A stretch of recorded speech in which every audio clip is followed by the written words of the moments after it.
ఇలాంటి గరీబుల మీద కూడా పడ్డాడు. జరిగిన అన్యాయం రాష్ట్రం అందరూ చూసింది. జరిగిన అన్యాయం ఏంటి, ఏం చేసినావు నువ్వు తప్పు? నేను చేసిన తప్పు ఏమీ లేదు సార్. నేను 4 సంవత్సరాల పోలే కేటీఆర్ స్థలాన్ని ఓటబెట్టుకున్నాను సార్. అదే బతుకమ్మ గడగడ నడిపించుకుంటున్నా సార్.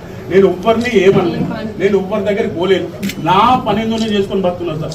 నేను మబ్బుల 2:30కి లేస్తాను సార్. 2:30కి లేచి మేము ఇద్దరు మార్కెట్లోకి వచ్చి ఛాయ్ అమ్ముకుంటాం సార్.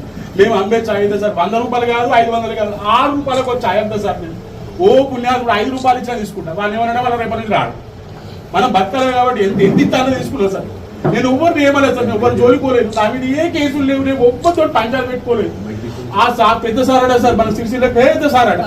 ఆ పెద్ద సార్ వచ్చి మన బతుకమ్మ గట్టచ్చి పోయేటప్పుడు మంచిగా పెట్టారు సార్. వచ్చినప్పుడు ఆ సార్ మనసులో ఏమనిపించింది, ఇటు మన ఓడలు దిగు చూసారు కదా, నీ బొమ్మగానే పడ్డదా సార్, నీ బొమ్మగా పడగా అనిపించిందేమో.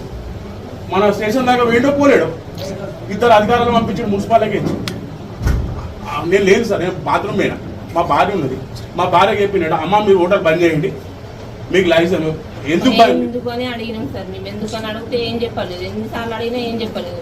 అక్కడ రోజు ఛాయ్ తాగడానికి వస్తారు కదా, వాళ్ళే అడిగారు ఎందుకు బంద్ చేయమంటారు, ఏ కారణం చేత బంద్ చేయమంటారు అని అడిగితే ట్రేడ్ లైసెన్స్ కావాలని అన్నారు. ఎందుకు లైసెన్స్, వీళ్ళు ఏమన్నా అక్రమంగా ఏమన్నా చేస్తురా, లైసెన్స్ దేనికని అడిగారు. వాళ్ళు అడిగితే లైసెన్స్ లేదు, బంద్ చేయాలన్నారు. మీ ఫోటో ఉంది కాబట్టి ఎలక్షన్లో కోడ్ కాబట్టి తీసేయమని అన్నారు సార్. అంటే అతికేసినాం, అతుక్కోలేదు. అతుక్కోకుంటే ఫోటోనే తీసేద్దామని తీసేసిన తర్వాత వాళ్ళు మున్సిపల్ వాళ్ళు వెళ్ళిపోయారు సార్. వెళ్ళిపోయినాక మేము ఎప్పటిలాగానే షాప్ బంద్ చేసి పోయినాక మళ్ళీ 2 రోజులు తీసుకున్నాం సార్ షాపు. ఎవరు కూడా రాలేరు, అది ఏం అడగలేరు మమ్మల్ని. మేము షాప్ బంద్ చేసుకొని ఇంటికి పోయిన తర్వాత అసలు మాకు చెప్పుడు కూడా చెప్పలేరు. అందులోనే ఆ సామాన్లన్నీ అందులోనే ఉన్నాయి, అట్లనే తీసుకొని వేరు.